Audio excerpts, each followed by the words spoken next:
আসসালামু আলাইকুম।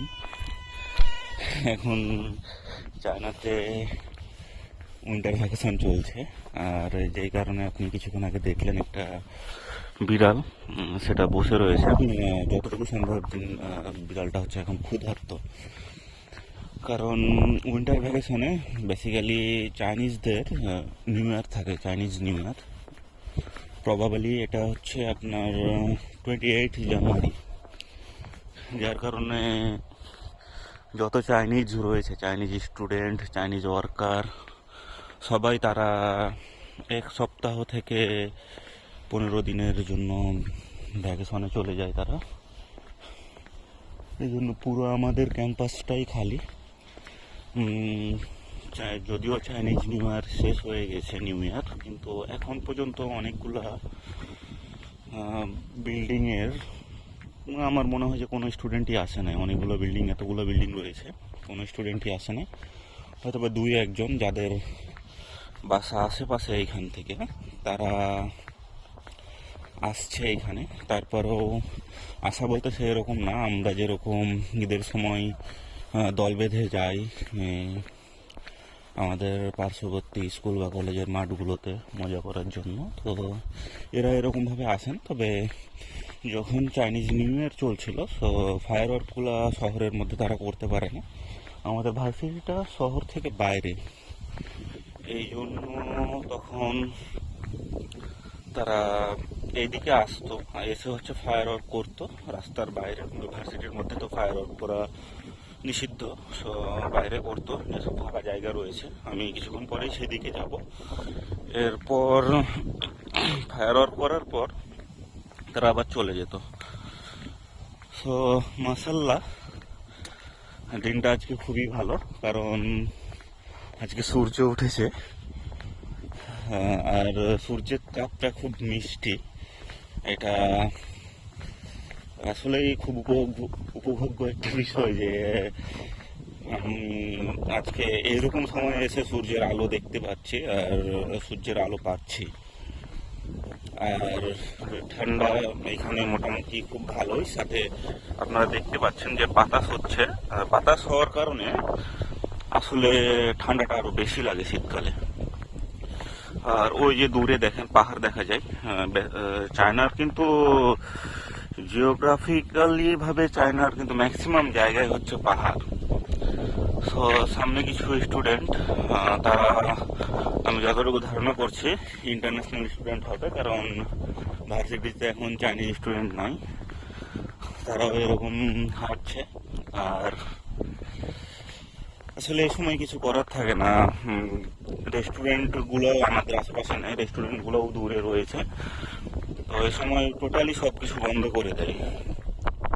এখন অনলাইন সার্ভিস বলেন, আর আমাদের ভার্সিটির মধ্যে যে দোকানগুলো রয়েছে, এই সাইডে দোকান রয়েছে কিছু, তো দেখেন দোকানগুলো একটাও খোলা নেই। ইভেন দোকানে যারা কাজ করে তারাও হচ্ছে ভ্যাকেশনের ছুটির জন্য চলে যায়। তো চায়নাতে অ্যাটলিস্ট এই নিউ ইয়ারের সময় আমাদেরকে মোটামুটি 10-12 দিনের খাবার স্টক করে নিতে হয়, যেটার মাধ্যমে আমরা কিছুটা সময় সার্ভাইভ করি। ইভেন তারাও সেরকম করে। আর রেস্টুরেন্টগুলো খোলা থাকে, কারণ এটা একটা বিজনেস টাইম, সিজনাল।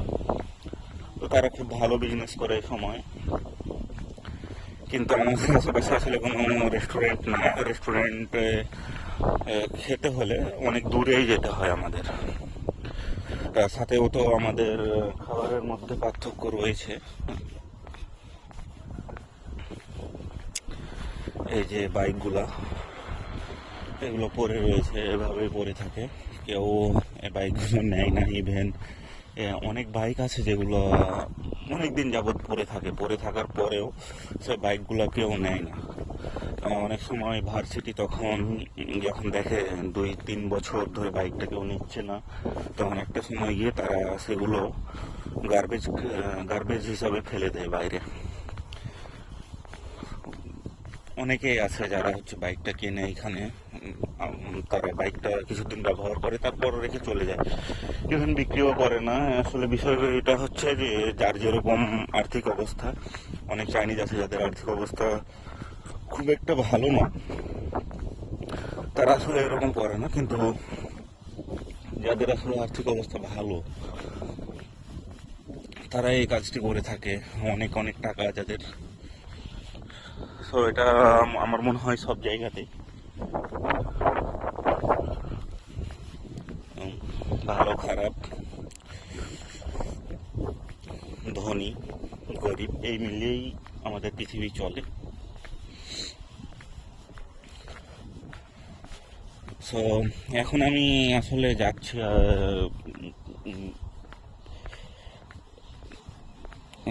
আমার কিছু আসলে বাজার আসছে, বাজারগুলো আমি অনলাইনে অর্ডার করেছিলাম, তো সে খাবারগুলোই আমি আনতে যাচ্ছি এখন।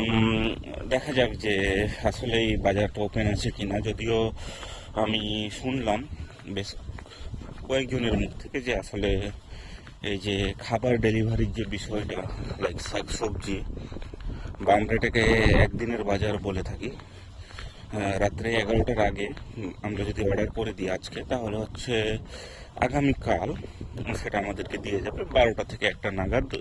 এটা ডিপেন্ড করে আসলে ডেলিভারি ম্যানের উপর, তারা একটা টাইম দিয়ে দেয়। আমরা তখন আমাদের যে পিক আপ পয়েন্টটা থাকে সেই পিক আপ পয়েন্ট থেকে প্রোডাক্টগুলো গিয়ে আমরা দেখে নিয়ে চলে আসি। সো চলেন যাওয়া যাক, আগে আমরা যাই, গিয়ে দেখে আসলে আমাদের প্রোডাক্টটি এসেছে কিনা। সো এই হচ্ছে আমাদের গেট। এখানে আইডি কার্ড চেক করার মতো কোনো সিস্টেম নাই, যেটা খুবই ভালো।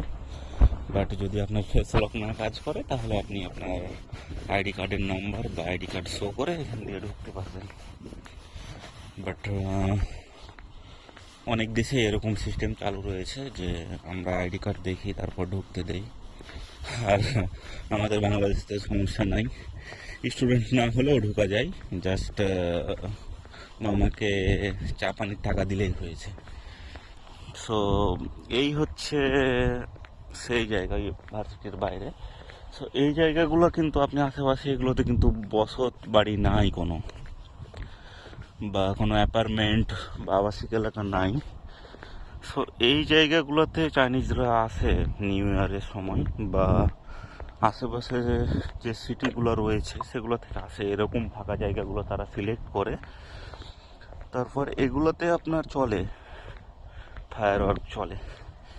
ইভেন আমি আগে মনে করতাম যে ইন্ডিয়া হচ্ছে অনেক ফায়ার ওয়ার্ক ইউজ করে, সো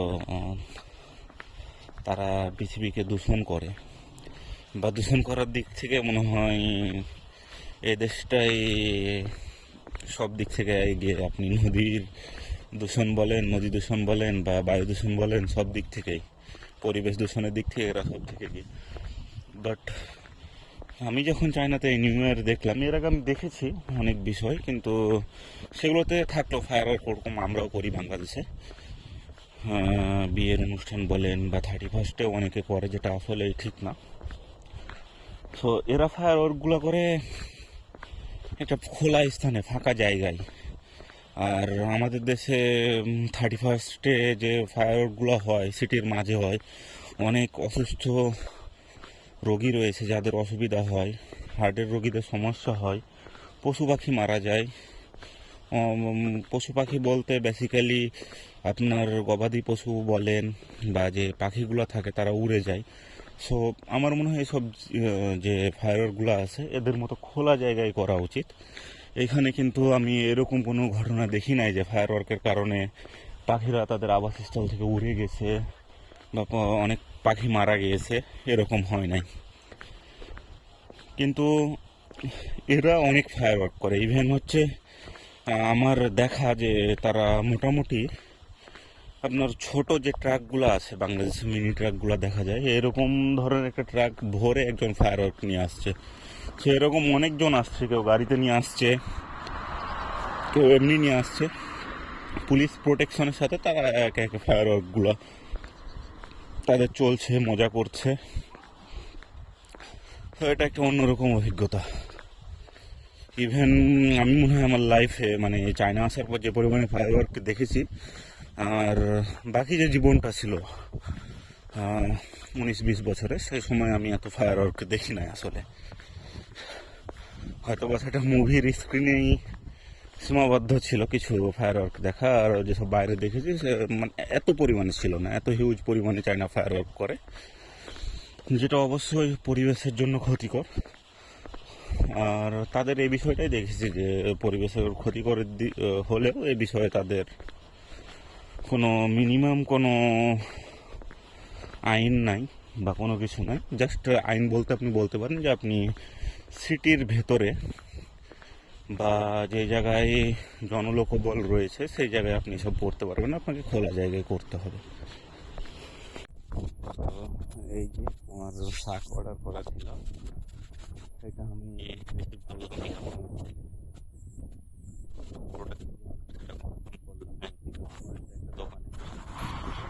বেসিক্যালি ভাবছি যে ওইখানে একটা পিক আপ পয়েন্ট রয়েছিল যেখানে self pick up point, but সেখানে সমস্যাটা ছিল এই কারণে যে কিছু কিছু মানুষ রয়েছে বা কিছু কিছু পোলাপাইন যারা রয়েছে তারা হচ্ছে প্রোডাক্টগুলো চুরি করে দিতে। ম্যাক্সিমাম টাইমে আফ্রিকানরা এটা করে।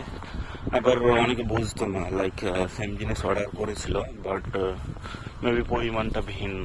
আমি হাফ কেজি অর্ডার করেছি, আরেকজন 1 কেজি অর্ডার করেছে। সো আমি নাম্বারটা না মিলায় সুন্দর মতো দেখলাম ওটা ওটা নিয়ে চলে যাচ্ছি, এরকম একটা অবস্থা। সো আমি হাফ কেজি অর্ডার দিয়ে 1 কেজি নিয়ে যাচ্ছি, দিয়ে 1 কেজি অর্ডার দিচ্ছে, সে এসে দেখে যে তারটা নাই, সেখানে হাফ কেজির একটা প্যাকেট রয়েছে। সো এইসব কারণের জন্য আসলে ভার্সিটির পিক আপ পয়েন্টটা আমি ইউজ করি না, বা অনেকেই এখন আর ইউজ করে না, ভার্সিটির বাইরে ইউজ করে।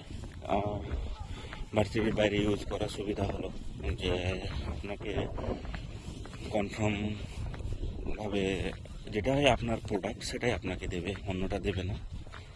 আর সেই ক্ষেত্রে আপনার সিকিউরিটি থাকে যে আপনারটা আপনিই নিচ্ছেন আর কেউ নিচ্ছে না। সো এটা আপনার জন্য অনেক ভালো। সো এই হচ্ছে আমাদের জীবন ধারণ অবস্থা চায়নাতে। তো দেখা হচ্ছে পরবর্তী কোনো আর একটা ভিডিওতে, সেদিন হয়তো অন্য কোনো বিষয় নিয়ে আলোচনা করব। তো বাইরের লাইফটা আসলে এরকম, কোনো কিছু করার নাই। তো ততদিন পর্যন্ত দোয়া করি সবাই ভালো থাকেন, সুস্থ থাকেন, আমার জন্য দোয়া রাখবেন। আল্লাহ হাফেজ।